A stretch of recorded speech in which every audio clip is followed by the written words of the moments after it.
이 시간에 하나님의 말씀을 찾겠습니다. 신명기 5장 7절에서 21절까지 말씀입니다.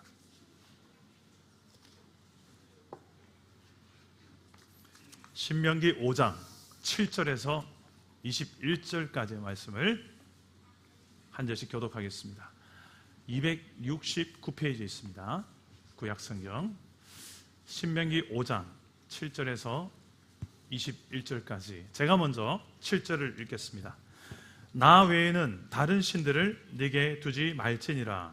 너는 자기를 위하여 새긴 우상을 만들지 말고 위로 하늘에 있는 것이나 아래로 땅에 있는 것이나 땅 및 물속에 있는 것에 어떤 형상도 만들지 말며 그것들에게 절하지 말며 그것들을 섬기지 말라.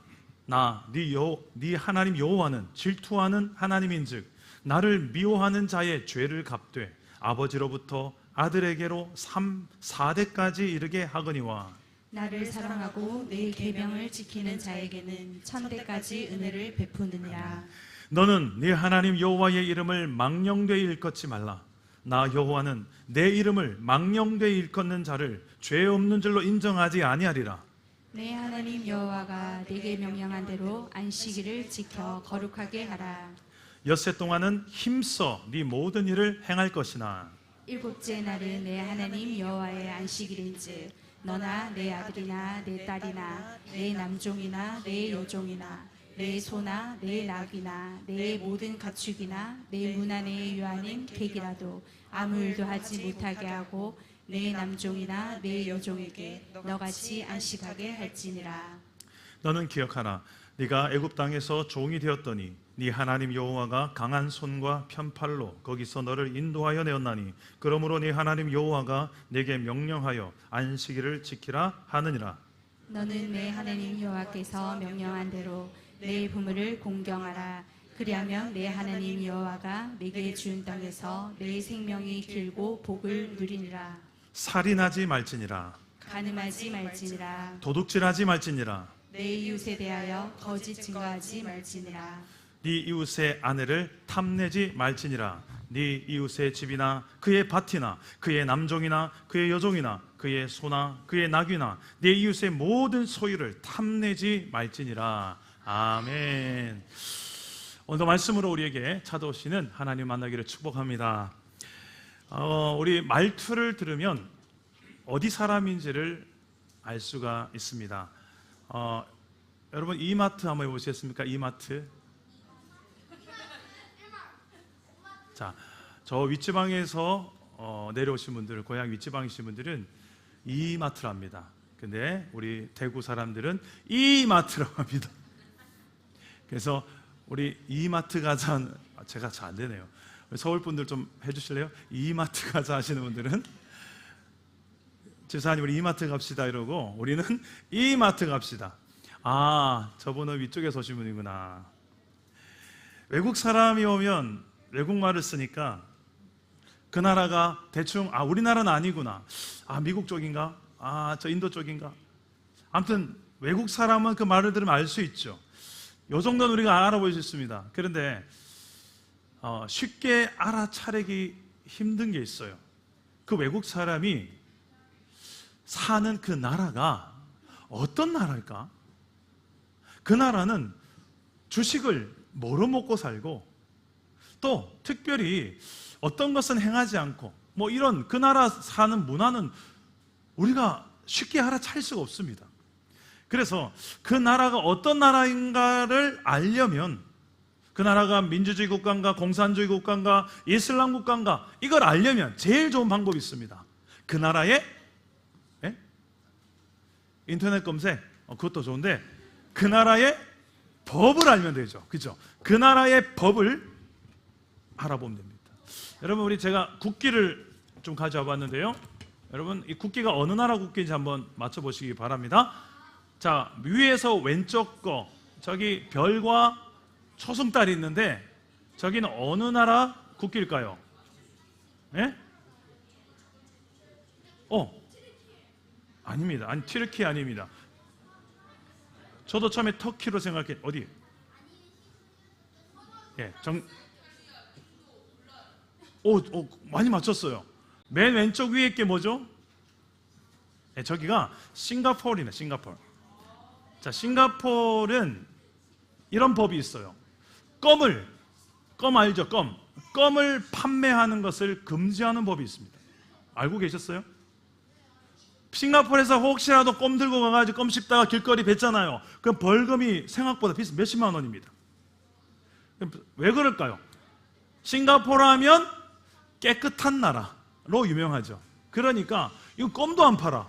껌도 씹다가 잘못 뱉으면 안 되는 나라.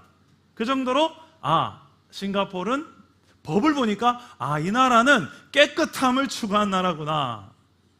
자, 그 다음 두 번째 있는 국기 좀 보여주세요. 오른쪽에 있는 게 프랑스입니다. 자, 프랑스. 자, 좋아. 프랑스 파리 에펠탑 다 나옵니다. 자, 프랑스에서는 어떤 법이 있냐면 공공장소에서 얼굴 전체를 가리는 복장을 금지하는 금지법이 있어요. 왜 그런가? 이 여성들이 종교적으로 얼굴을 가리고 다녀야만 되는 그런 종교들이 있죠. 그런 여성의 자유와 인권을 보호하기 위해서 나라에서 국가의 법으로 제정했습니다. 2011년에 제정했는데, 그리고 공공의 질서를 유지하기 위해서 인권과 질서를 중시하는 그 나라의 법이, 프랑스는 인권을 상당히 중요하게 여기는구나. 특히 여성 인권에 대해서 아주 중요하게 여기는 나라구나. 법을 보니까 그 나라가 좀 보이는 게 있죠. 자, 다음 세 번째 국기는 이탈리아 국기입니다. 왼쪽 아래에 이탈리아. 여기는 관광객이 와서 비둘기한테 밥을 주면 안 되는 법이 있습니다. 비둘기 먹이 주기 금지법. 왜 그럴까요? 여러 가지 위생에 관련된 문제입니다. 환경을 중시하는 나라이기 때문에 그렇습니다. 자, 마지막 국기는 인도입니다. 인도에는 이런 법이 있더라고요. 소보호법입니다. 소를 도살하거나 소고기를 유통하면 안 되는 법이 있습니다. 왜 그럴까요? 이 나라는 힌두교의 나라입니다. 그래서 소를 아주 신성화시켜요. 그리고 살생하면 안 되는 이런 사상들이 있어서 이 나라는 특별히 힌두교적인 문화가 지배하고 있는 나라겠구나. 이 나라의 법을 보면 그 나라를 알 수가 있듯이 하나님의 나라도 마찬가지입니다. 하나님의 나라, 천국도 마찬가지입니다. 하나님 나라의 법을 알면 하나님 나라가 이런 나라겠구나. 우리가 장차 가게 될 천국이 이런 천국이겠구나. 아니, 예수 믿고 난 다음부터 시작된다고 하는 그 하나님의 통치, 하나님의 나라가 죽고 나서만 경험되는 게 아니라 예수 믿는 그 순간부터 경험된다고 하는데, 그 하나님의 통치, 하나님의 나라를 현재형으로 경험한다는 게 도대체 뭐냐? 하나님 나라의 법을 보면 보이겠죠. 하나님 나라는 이게 하나님 나라겠구나. 그 법을 보면 보이는 그 나라가 있다는 것입니다. 여러분, 법이란 건 좋은 겁니다. 법이 없는 나라를 생각해 보세요. 무법천지. 좋을까요? 불안해서 못 사는 나라 될까요? 우리나라에 법이 없다고 생각해 봅시다. 어떻게 될까요? 법이 없으면 그냥 힘센 놈이, 그리고 더 악랄하게 못된 짓 하는 사람들이 잘 사는 세상이 될 겁니다. 그런 나라에 살고 싶으세요? 법이 있으니까 빼앗고 싶어도 함부로 못 빼앗는 거죠. 법이 있으니까 교통법규 다 어기고 싶지만 안 어기는 거죠. 법이 있으니까 음주운전도 조심하는 거죠. 법이 있으니까. 법이 있는 거 좋은 거예요. 그래서 하나님은 하나님의 나라 백성들이 될 이스라엘 백성들을 이집트에서 탈출시켜서 가나안 땅에 데려다 놓고 거기에서 하나님의 나라를 이루며 살게 하시려고 십계명이라는 법을 주셨고, 또 율법을 주십니다. 율법은 십계명의 세부 사항입니다. 구체적으로 십계명을 지키려면 이런 상황에는 이렇게 해야 된다. 핵심 파일이 십계명에 다 녹아 있습니다. 근데 이 십계명을 지금 어디서 누가 지금 쓰고 있냐면, 모세가 이제 앞에 가나안 땅이 코앞에 있습니다. 이집트에서 나온 지는 무려 40년이나 됐습니다. 이제 가나안 땅에 들어가기 직전에 신명기에서 십계명을 기록하며 출애굽한 이스라엘 백성들 2세대입니다. 이제 2세대들한테 전해줍니다. 이 십계명은 과거 약 40년 전에 이미 한번 받았던 십계명입니다. 시내산에서. 그때는 부모들이 받았던 거예요. 부모들이 출애굽했던 1세대들이 부모들이 받았던 십계명인데, 이제 그 자손 세대들이, 부모 세대들은 다 광야에 죽고 자손 세대들이 가나안 땅에 들어가기 일보 직전에 모세가 다시 한번 붓을 들어서 너희가 들어가게 될 그 나라에서는 너희가 지켜야 될 법이 있다. 하나님 나라를 이루려면 이렇게 살아야 되는 기준이 필요하다. 원칙이 필요하다. 원리가 필요하다. 그래서 다시 한 번 더 십계명을 쓰고 있는 것입니다. 모세는 왜 또 한 번 십계명을 이렇게 힘을 줘서 쓸까요? 과거에 썼던 거 그대로 그냥 해도 될 텐데, 그냥 구전되어서 입으로 전달돼서 알제 하고 치우면 될 텐데, 그러지 않고 신명기라는 것을 써가면서 이렇게 힘을 더 다시 쓰게 되었을까 생각해 본 이유가 있는 것 같아요. 지금 이 신명기서를 읽는 독자들은 출애굽했던 1세대들 아니 부모 세대가 아닙니다. 자녀들입니다. 이 자녀 세대들이 광야 생활하면서 우상 숭배를 합니다. 모압 땅에서 예쁜 모압 여인들이 예쁘게 차려입고 이스라엘 남자들을 유혹합니다. 우후 하면서 그 우후에 넘어가가지고 남자들이 그냥 홀라당 넘어가가지고요, 그 여자고 간음하고 또 그 여자들이 믿었던 우상들을 같이 가서 막 섬기는 거예요. 하나님을 섬겨야 될 이스라엘 백성들이 여자 따라가가지고 이렇게 하고 있는 거야. 그래서 바알보울 사건이라고 하죠. 거기에서 어마어마한 사람들이 죽습니다. 하나님께서 심판하십니다.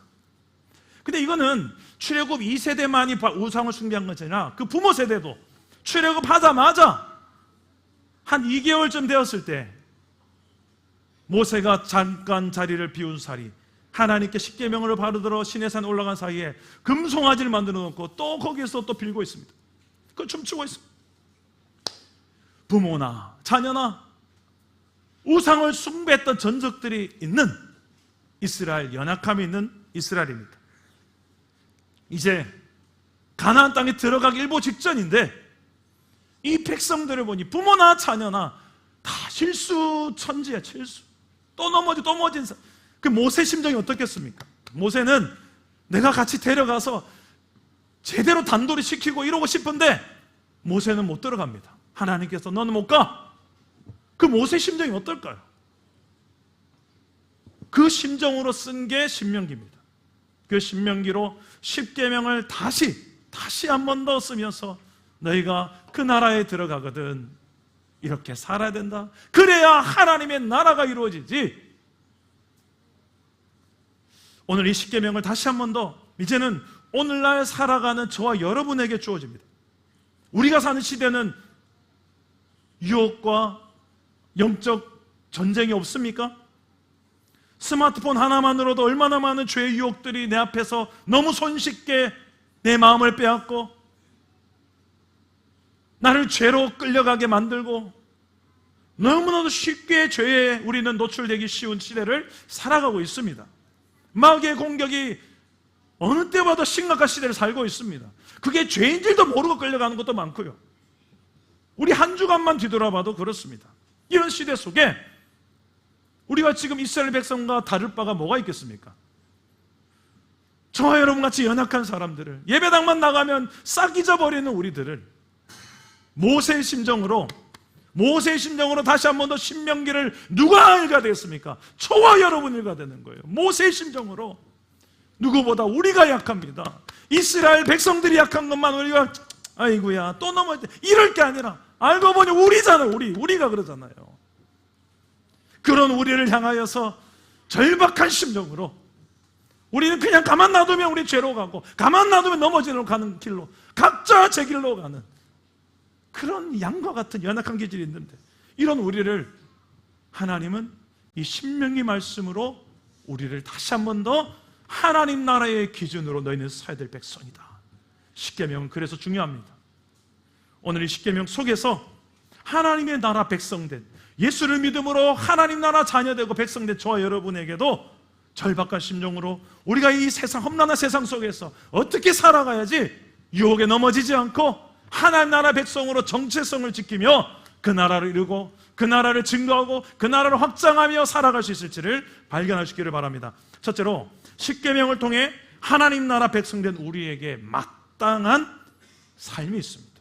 첫 번째는 이겁니다. 하나님이 주인이시다. 따라합시다. 하나님이 주인이시다. 십계명의 첫 번째입니다. 우리 7절 다 같이 한번 읽어봅시다. 시작. 나 외에는 다른 신들을 내게 두지 말지니라. 다시요. 신이 하나인가요? 둘인가요? 여럿인가? 생각해 보세요. 다시 시작. 나 외에는 다른 신들을 내게 두지 말지니라. 다른 신들을, 여러분 신발장에 있는 신발을 말하는 게 아닙니다. 이 신은 우리가 믿는 God, 신적인 존재를, 하나님 외에 다른 것을 그 신적인 존재로 네가 인정하며 살지 말라는 것입니다. 오직 하나님만이 진정한 하나님이시다, 창조주시다, 구원자시다. 그래서 이 10계명에서 1계명에서 4계명까지는 하나님을 향한 원칙입니다. 하나님 외에 다른 신을 두지 말고 그 이름을 함부로 네가 망령되이 부르지도 말고 안식일을 구별해서 7일 중에 하루는 특별히 구별해서 온전히 하나님께만 드리는 안식일로 거룩하게 구별해서 지켜라. 그 증거가 쉬는 거였어요. 그러니까 일을 안 하는 것만이 아니라 그날을 하나님과의 교제하는 시간, 하나님만 집중하는 시간, 세상에 길들여졌던 내 육신이 다시 한번 하나님 나라 백성으로서 좀 더 회복되는 시간, 그 안식일 중요했습니다. 근데 이 계명은 출애굽기 20장에도 나오고 신명기 5장에도 십계명이 나오는데요, 약간 다릅니다. 왜 약간 포인트가 다른지 한번 보시면 좋겠는데, 출애굽기 20장과 신명기 오늘 말씀 한번 대조해 보겠습니다. 먼저 이 안식일에 관한 것만 좀 살펴볼 텐데요, 출애굽기 20장 11절인데 화면을 보시고 한번 읽어보겠습니다. 시작. 이는 엿새 동안에 나 여호와가 하늘과 땅과 바다와 그 가운데 모든 것을 만들고 일곱째 날에 쉬었습니다. 그러므로 나 여호와가 안식일을 복되게 하여 그날을 거룩하게 하였느니라. 그 모든 것을 하나님이 만드셨다, 창조주이기 때문에 하나님이 창조하셨다는 것을 인정하는 시간이 안식일의 중요한 포인트입니다. 그런데 신명기 5장에서 똑같은 말씀을 이렇게 기록합니다. 한번 읽어봅시다. 오늘 말씀 15절 시작. 너는 기억하라. 내가 애굽 땅에서 종이 되었더니 내 하나님 여호와가 강한 손과 편팔로 거기서 너를 인도하여 내었나니, 그러므로 내 하나님 여호와가 내게 명령하여 안식일을 지키라 하느니라. 자, 거기서 너를 인도하였다. 이집트에서 종노릇하고 고통당했던 너를 구원해냈다는 거예요. 하나님은 창조주 하나님, 구원주 하나님이기 때문에 우리의 주인이 되신다. 따라해 봅시다. 하나님은 창조주 하나님이요, 하나님은 구원주 하나님이시다. 여러분, 하나님이 우리를 구원하기 위해서 그 아들을 십자가에 죽게 하면서까지 우리를 구원하셨기 때문에 구원주 하나님이라고도 우리는 부를 수가 있는 것입니다. 에덴 동산에 선악과를 둔 이유가 하나님의 주권을 상징했습니다.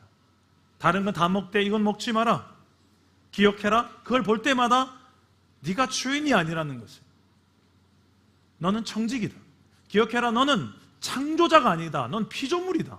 아무리 기가 막히게 네가 지음받았지만 다른 피조물, 개, 돼지, 동물 이런 거 비교가 안 되는 너는 독특한 하나님의 형상을 닮은 존재로 내가 너를 만들었지만 하나님은 아니다. 그거 기억하라고. 하나님이 창조주다, 주인은 하나님이다. 그 주권을 상징하는 게 동산 중앙에, 가장 센터에, 중심에다가 선악과와 생명나무를 심어둔 겁니다. 이건 하나님의 주권을 의미하는 거예요. 그런데 아담과 하와는 실패합니다. 그 주권을, 아니요, 내가 주인하고 싶습니다. 언제까지 내가 당신의 이런 종노릇만 하겠습니까? 당신이, 아니 나도 이제 좀 주인 행세 좀 하고 싶습니다. 이거예요. 그게 우리의 마음속에 있다는 겁니다. 아담과 하와는 실패합니다. 이스라엘이라는 나라가 이제 아담과 하와 이후에 다시 한번 하나님께서 그 나라를 이루기 위해서 하나님은 아브라함을 부르시고 이삭, 야곱 12아들을 통해서 하나님의 나라를 이루기 위해서 하나님은 구원하시고 이들에게 언약이라는 약속을 주십니다. 내가 너희들 통해서 하나님 내 나라를 이루겠다는 약속을 주세요. 그런데 이스라엘도 실패합니다. 또 하나님의 주권을 인정하지 못해요. 각자 자기가 주인이라고 각자 자기의 소견에 오른 대로 살아요. 심지어는 나를 좀 더 행복하게 해줄 것 같은 바알을 섬기고 아세라 우상을 또 숭배합니다. 그게 이스라엘이 망했던, 멸망했던, 그 가나안 땅에서 하나님 나라가 아니라 쫓겨났던, 바벨론에 70년 포로 생활했던 중요한 이유가 됩니다. 뭐 때문에? 하나님이 주인이시다라고 성경은 여러 번 강조하지만 또 실패하고 또 실패하고, 그놈의 돈 앞에서, 그놈의 성공 앞에서, 그놈의 명예 앞에서 하나님이 점점 밀려나는 거예요. 세상에서 잘 먹고 잘 사는 게 필요하지 뭔 놈의 하나님이야. 하나님은 그저 내 인생을 더 좋게만 보여주는데 내 행복을 위해서 필요한 존재지 내가 왜 하나님이 살아야 돼? 그래서 더 날 행복하게 해줄 것 같은 바알, 아세라, 달신, 해신, 나를 행복하게 해줄 것 같으면 뭔 신인들 내가. 그러다가 이스라엘이 또 망해요. 또 쫓겨납니다. 에덴 동에 쫓겨난 아담과 하와처럼 이스라엘도 결국 쫓겨나서 70년 동안이나 포로 생활로 고통을 겪습니다. 근데 하나님은 또 구원하세요. 참 성경을 보면 하나님 참 대단하신 것 같아요. 인간이 최초로 범죄했을 때 창세기 3장에 범죄합니다. 그때 하나님은 구원에 대한 이야기 하시고요. 아담과 하와가 범죄할 때도 그랬지만 이스라엘이 범죄할 때 하나님은 선지자를 보내서 내가 구원자를 보낼 거다. 또 구원을 약속하세요. 그 구원자가 누군가? 우리가 믿는 예수 그리스도십니다. 예수 그리스도를 내가 보내겠다. 그가 와서 너희의 죄를 대신해서 십자가에 죽으러 보내겠다. 그분은 우리의 왕이십니다. 하나님 나라의 왕이 친히 오셔서 백성의 죄를 대신해서 죽기 위해서 이 땅에 오신 왕입니다. 실제로 이 땅에 오셨고 십자가에서 백성의 죄를 대신해서 왕이 죽으셨습니다. 그러면서 이렇게 이야기합니다. 난 너의 주인이다. 내가 널 만들었기 때문에 난 너의 주인이 될 자격이 있다. 그리고 죄로 인해서 너희가 망가졌지만 난 너를 버리는 게 아니라 회복시켜서 다시 내 백성으로 구원한 구원주다. 그래서 난 너에게 주인이 될 자격이 있다. 성경은 이렇게 말하고 있는 거예요. 그런데 인간은 참 교만해요. 조금만 틈만 나면 내가 내 방식대로 내 맘대로 한번 살아보고 싶거든요. 신앙생활도 그렇게 해요. 참 목회하기 힘듭니다. 제가 솔직히 여러분들 참 말 잘 듣게 생기셨잖아요. 진짜 목회를 해보니까 참 힘들어요. 저 요즘은 좀 약간 제가 사정을 해야 됩니다. 이렇게 좀 살아주시겠습니까? 그래도 잘 안 돼요. 분명히 하나님께서 원하시는 답이 길이 다 나와 있는데 그렇게 살아가는 게 절대 쉽지 않더라고요. 저희 집에 물고기가 삽니다. 제가 참 잘 기르고 있는 요만한 어항에 구피를 길러요. 새끼도 낳고 서로 싸우지 않기를 바라는 마음으로 구피하고 제가 대화를 합니다. 잘 지내니? 하고 물도 갈아주고 먹이도 주고. 저희 집에서 제가 집에 퇴근하면 제일 저를 반겨주는 게 물고기들이에요. 와가지고 제 아내가 그래도 조금 반가워요. 여보 왔어? 해주죠. 같이. 우리 애들은 지금 한참 사춘기라서 쳐다도 안 봅니다. 근데 물고기만큼은 저를 배반 안 해요. 왔어! 그럼 제가 가서 그래 내가 왔다! 밥 먹어! 밥 주고. 그 물고기를 보다가 제가 참 많은 생각을 해요. 어느 날 이 물고기 중에 한 마리가 미친 척하고 탁 튀어나와가지고 바닥바닥거리고 있으면, 그러면 제가 물고기한테 인터뷰를 할 것 같습니다. 야, 너 왜 튀어나왔니? 속이 답답해서요. 물 밖의 세상이 궁금해서요. 내 맘대로 한번 살고 싶어서요. 어리석죠. 제가 그걸 물고기 보면서 이런 생각을 한다니까요. 마찬가지로 인간도 좀 하나님을 벗어난 삶, 하나님 없는 상태의 삶, 하나님의 통치 밖의 삶, 이걸 꿈꾸는 어리석은 모습으로 살아갈 때가 얼마나 많은지 모르겠습니다.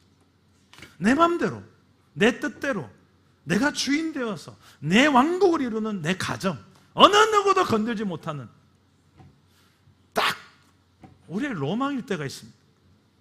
그걸 행복이고 성공이라고 착각하는 어리석은 인생도 있습니다. 근데 우리가 처음 인생을 살아보면 알게 됩니다. 아, 그 안에 진정한 만족이 없구나. 오히려 참 외롭구나. 그리고 허무하구나.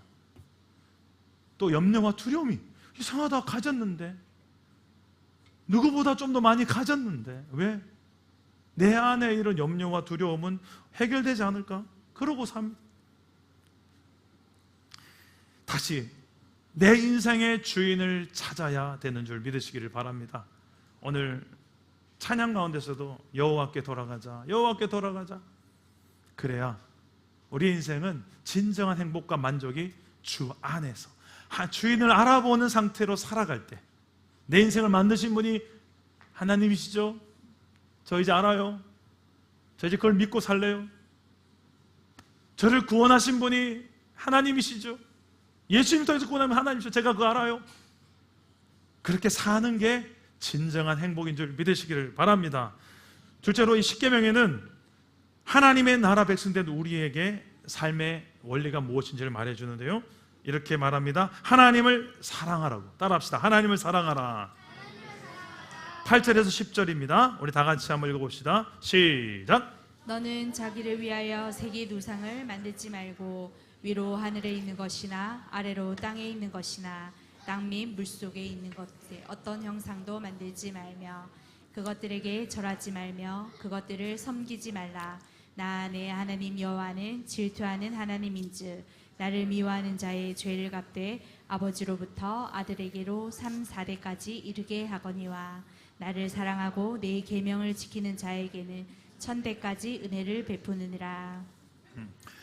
자, 우상은 어떻게 만들어지는 우상인가? 자기를 위해서 사람들이 만든 신, 그게 우상이라고 합니다.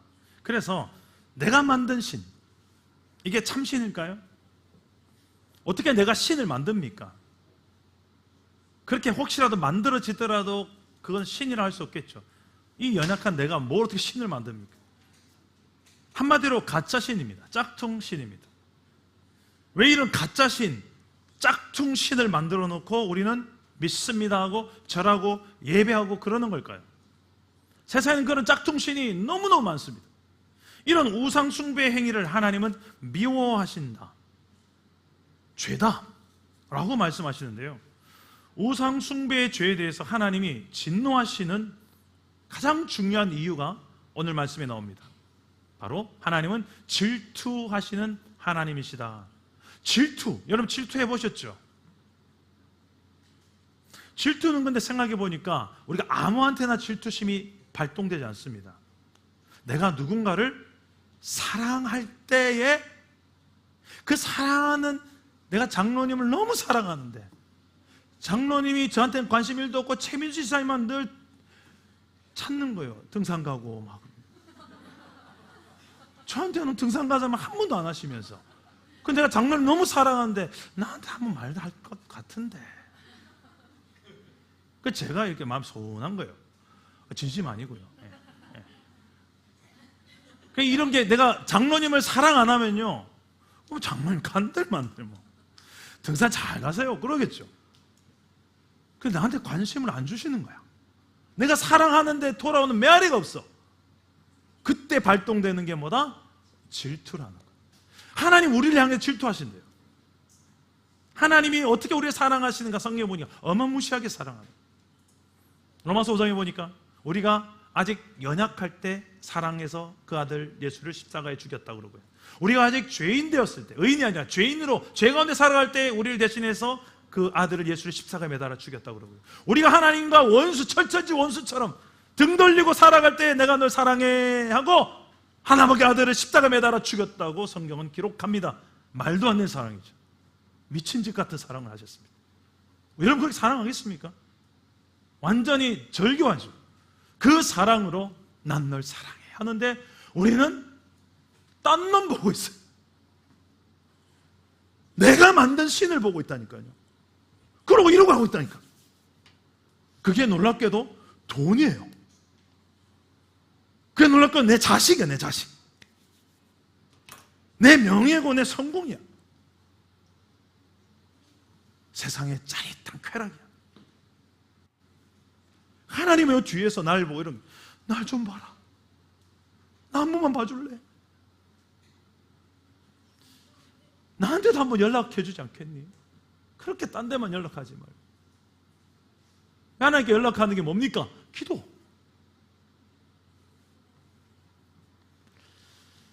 여러분 하나님 오죽했으면 오늘 말씀에 우리가 하나님을 사랑하지 않고 미워하는 이 죄를 저질렀을 때, 우상 숭배하는 죄를 저질렀을 때 3, 4대까지 죄값을 지불하게 할 것이다. 하나님께 질투하시는 질투의 화신이세요. 그만큼 우리 사랑하신다는 거예요. 그 우상 숭배죄를 나는 3, 4대까지 죄값을 지불할 것이다. 그런데 그 뒤가 더 감동입니다. 우리가 만약에 하나님을 사랑해서 그래서 하나님의 말씀대로 계명을 지키며 살아간다면 몇 대까지 은혜를 베푼다고요? 1000대. 1000대 가려면 그 주님 다시 오실 때까지입니다. 그때까지 내 자손 대대로 내가 은혜를 베풀고 복을 베풀겠다 약속하시는 거예요. 그만큼 하나님 우리에게 사랑을 원하시는 거예요. 할렐루야. 따라 삽시다. 하나님을 사랑합시다. 오늘 예배도 그냥 껍데기만 오는 걸 아니라 하나님을 내가 사랑하기 때문에 예배하러 옵니다. 사랑 담은 게 그런 예배자가 많아지기를 주님 이름으로 축복합니다. 마지막 한 가지, 십계명을 통해서 하나님 나라 백성들이 살아가야 될 삶의 원리, 첫 번째가 하나님이 주인이시다. 그리고 그 하나님을 사랑하라. 마지막은 네 이웃을 네 몸처럼 사랑하라. 따라합시다. 이웃을 내 몸처럼 사랑하라. 어떻게 하는 게 이웃을 몸처럼 사랑하는 것일까요? 16절부터 21절까지 나옵니다. 한번 또박또박 읽어봅시다. 시작. 너는 내 하나님 여호와께서 명령한 대로 내 부모를 공경하라. 그리하면 내 하나님 여호와가 내게 준 땅에서 내 생명이 길고 복을 누리리라. 살인하지 말지니라. 간음하지 말지니라. 도둑질하지 말지니라. 내 이웃에 대하여 거짓 증거하지 말지니라. 내 이웃의 아내를 탐내지 말지니라.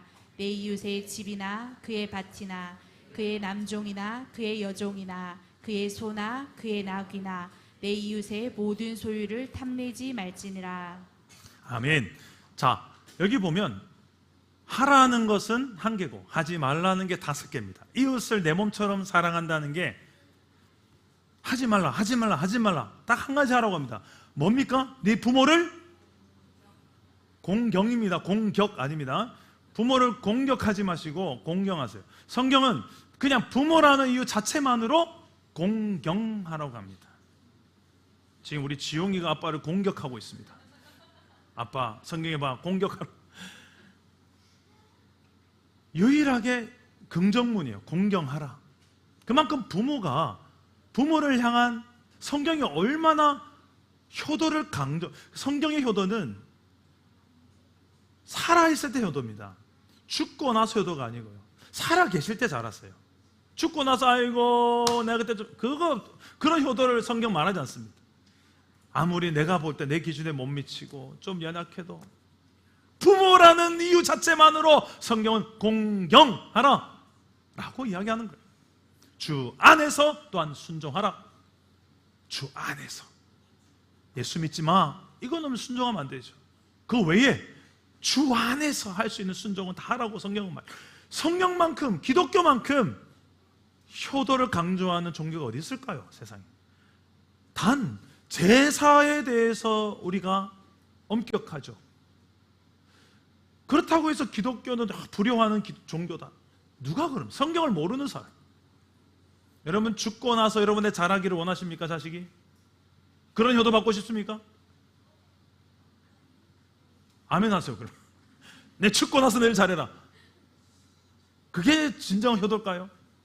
살아있을 때, 이 땅에 있을 때, 그 얼마나 길다고. 그때 얼굴 보고 살아계실 때 한 번에도 연락드리고 전화드리고 찾아뵙고. 성경이 원하는 효도는 그거예요. 근데 여러분, 이런 성경에 지금 이웃을 내 몸처럼 사랑한 1번이 부모를 향한 것부터 출발하는 게 의미가 있고요.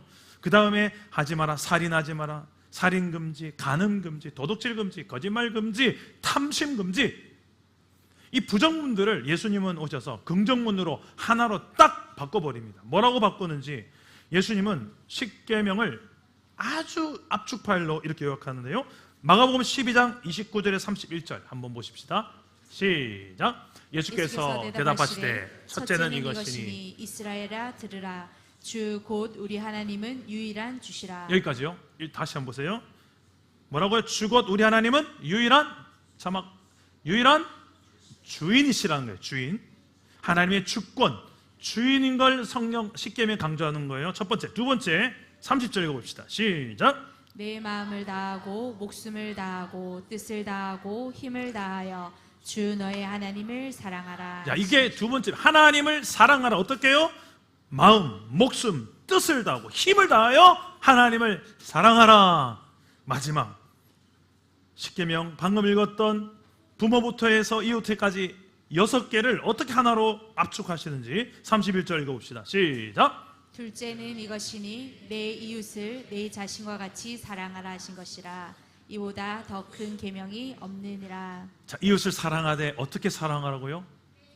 네 자신과 같이. 여러분, 옆 사람을 내 자신처럼 사랑하시나요? 아니면 내 자신을 위해서 필요할 때만 이용하시나요?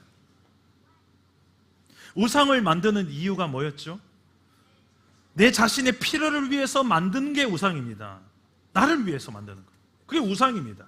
하나님은 자신을 위해 우상을 만들지 말고 자신처럼 이웃을 사랑하라 말씀합니다. 내 자신을 잘 갖다 맞춰 끼워 넣어야 돼요. 우상을 만드는 용도로 나 자신이 우상 만들지 말고 네 자신 그렇게 소중하게 여기는 것처럼 네 이웃을 그렇게 사랑할 때 써먹으라고.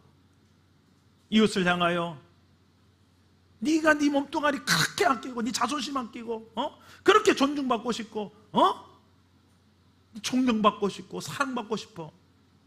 그대로 네 받고 싶은 거 있잖아. 그거 그대로 네 이웃한테 하면 돼. 그렇게 사랑하는 거야. 그렇게 말씀하시는 거예요. 그래서 성경의 황금률이라고 하는 마태복음 7장 12절에 이런 말씀이 있습니다. 우리 다 같이 한번 읽어봅시다. 시작. 그러므로 무엇이든지 남에게 대접을 받고자 하는 대로 너희도 남을 대접하라. 이웃이 원하고 필요로 하는 것을 내가 원하고 필요로 하는 것처럼 대접하라는 말씀. 이게 하나님 나라 원리예요. 이웃 사랑하는 방법이에요.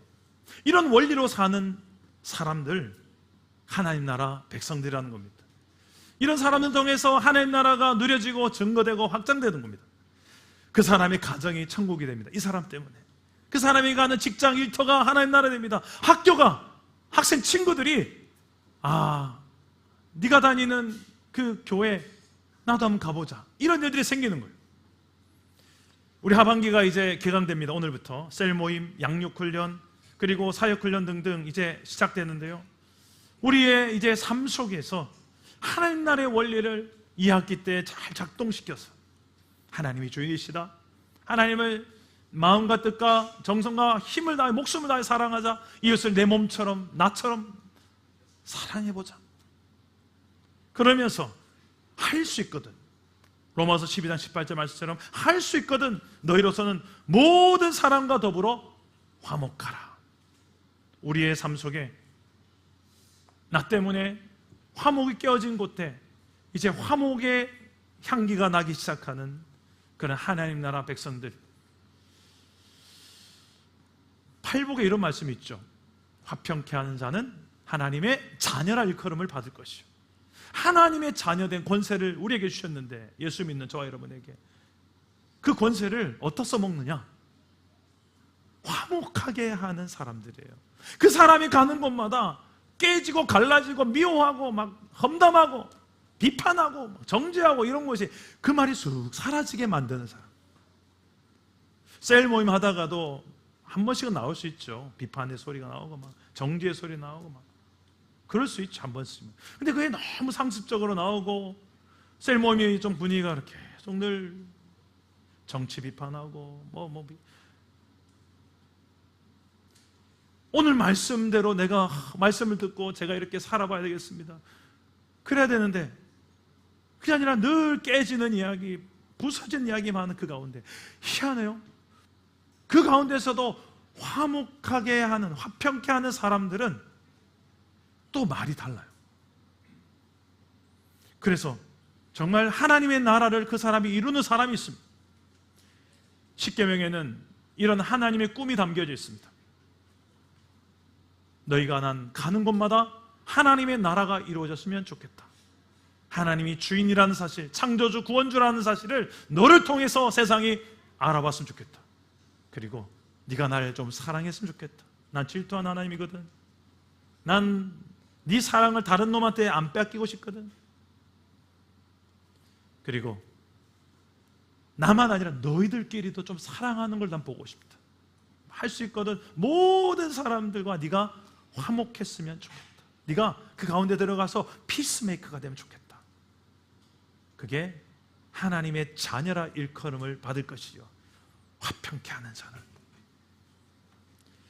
오늘 십계명에 담긴 이 하나님의 꿈, 하나님의 나라를 예수 믿는 저와 여러분을 통해서 이 시대 속에서 이루어가기를 원하시는 하나님의 꿈을 품고 그것을 나의 비전으로 삼고 이 한 주간 달려가는 복된 한 주가 되기를 주 예수 이름으로 축복합니다.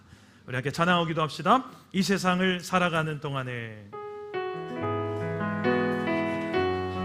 오늘 말씀을 생각하면서 찬양합시다. 이 세상을 살아가는 동안에 나의 힘을 의지할 수 없으니 기도하고 낙심하지 말 것은 주께서 참 소망이 되심이라. 주의 길을 걸어갈 때 주의 길을 걸어가는 동안에 세상의 것 의지할 수 없으니 감사하고 낙심하지 말 것을 주께서 참 기쁨이 되시니. 하나님의 꿈이 있습니다. 하나님의 꿈이 나의 비전이 된 예수님의 성품이 나의 인격이 된 성령님의 권능이 나의 능력이 되길 원하고 바라고 기도. 하나님의 꿈이 나의 비전이 되고 예수님의 성품이 나의 인격이 된 성령님의 권능이 나의 능력이 되길 원하고. 우리 마지막으로 선포합시다. 하나님의 꿈이 나의 비전. 우리 믿음의 손을 높이 들고 고백합시다. 예수님의 성품이 나의 인격 되게 하소서. 인격이 되고 성령님의 권능이 나의 능력이 되길 원하고. 우리 마지막으로 하나님의 꿈이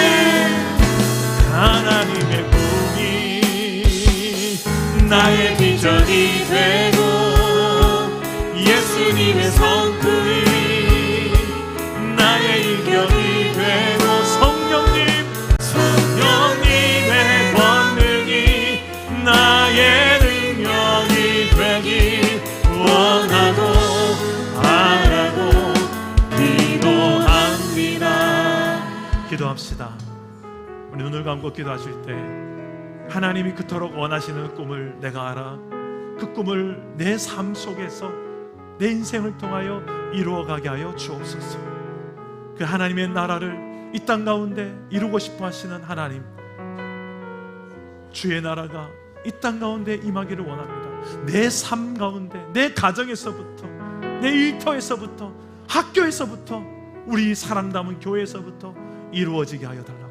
나를 통하여 내 입술의 작은 말 하나하나부터, 내 작은 섬김 하나하나부터 하나님이 주인 되심을 인정하는 믿음의 행위를, 믿음의 말들을 행하게 하여 주시옵소서. 그리고 형식적 신앙생활이 아니라 하나님을 사랑하는 마음을 다하고 뜻을 다하고 목숨을 다해 하나님을 사랑하는 예배자로 살아가게 하옵소서.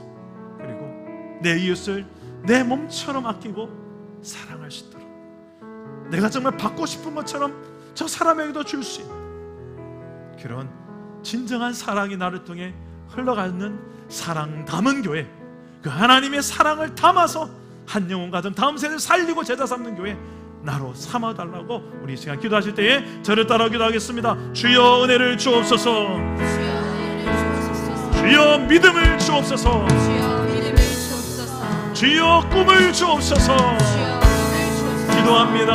하나님, 이 하나님의 나라가 나의 비전과 꿈이 되어져서 하나님이 그토록 이루어지고 싶은 이 땅 위에 하나님이 통치하시고 다스리는 그 나라, 사랑과 정의의 나라가 이 대한민국이 되었으면 좋겠습니다. 북녘 땅과 갈라져 있는 이 한반도, 주 예수의 십자가의 피 묻은 복음으로 다시금 하나님의 나라가 되도록 하나님이 개입해 주옵소서. 아버지요, 고레스 왕을 사용하셔서 이스라엘을 회복시킨 것처럼 하나님께서 친히 열방의 주관자로 일하실 줄 믿사오니 아버지요, 이 시대에 기도하는 주의 종들이 일어나 하나님의 나라를 구하게 하시고 먼저 그 나라와 그의 일을 구하는 주의 종들이 이곳에서 일어나게 하여 주시옵소서. 아버지요, 우리 부족한 인격으로 한 영혼조차도 담아내기 힘듭니다. 예수 그리스도를 닮아가는 복된 성품으로 자라나게 하여 주옵소서. 믿는 것과 아는 것 하나가 되게 하시고 사랑 안에 참된 것을 행하여 그리스도의 장성한 분량에까지 자라나는 은혜를 우리 공동체가 누리게 하여 주옵소서. 아버지 하나님, 성령의 본능을 보이셔서 땅 끝까지 정인으로 살아갈 수 있도록 내 삶의 모든 구석구석에 복음이 없는 곳에 예수 십자가의 피 묻은 복음으로 통치하고 다스리시는 그 사랑의 복음이, 그 공의의 정의의 복음이 나를 통해 흘러넘쳐가게 하여 주옵소서. 주여, 나를 써주시옵소서. 우리를 써주시옵소서. 살아계신 하나님, 하나님의 꿈이, 이 하나님 나라를 이 땅 가운데 실현하고 싶은 하나님의 꿈이 2025년도를 사는 나를 통해 이루어지게 하여 주시옵소서. 우리의 가정에 이루어지게 하여 주옵소서. 하나님이 통치하시는 그 나라, 이 사랑과 공의의 나라가 내 가정 안에서부터 이루어지게 하여 주시옵소서. 하나님이 주인 되심을 인정할 수 있는 그 하나님 주권 신앙으로 우리가 살아가게 하여 주시옵소서. 하나님을 형식적으로 우리가 신앙생활하는 것이 아니라 우리의 사랑을 담아서 하나님을 사랑하는 예배자들이 우리 공동체가 되게 하여 주시옵소서. 이웃을 내 몸처럼 사랑할 수 있는 귀한 우리 사랑이 흘러넘치는 공동체가 되게 하여 주시옵소서. 그런 하나님의 나라가 우리 사랑 담은 교회가 되어서 우리가 가는 곳마다, 우리가 밟는 땅마다 하나님 나라가 증거되고 확장되게 하여 주시옵소서. 이 한 주간 그런 하나님이 통치하신 나라를 누리고 증거하고 확장하기를 소망하오며 예수 이름으로 기도드립니다. 아멘.